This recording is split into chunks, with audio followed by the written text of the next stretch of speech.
चलें बताएं, वो कौन सी चीज है जिसका कोई घर नहीं है मगर हर इंसान उसे अपने घर में लाना चाहता है।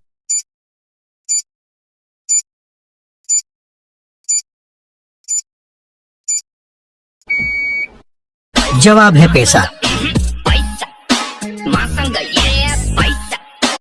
चलें बताएं, वो क्या चीज है जिसे देखना, सुंत डालना फर्ज और निकालना हराम है।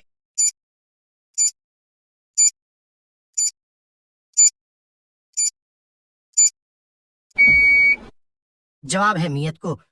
चलें बताएं, ऐसा जंगल कहाँ वाक़ है जहाँ कोई जानवर नहीं है।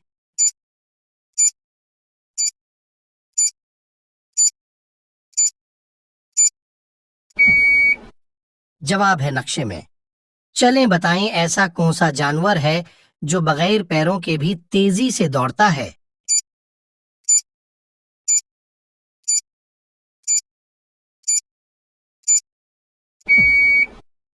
जवाब है सांप। चलें बताएं, कौन सी मछली है जो समंदर में कुत्ते की तरह भौंकती है।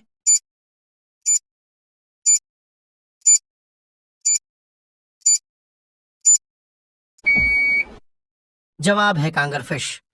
चलें उस सवाल का जवाब बताएं, लग लग कहो तो न लगे, मत मत कहो तो लग जाए।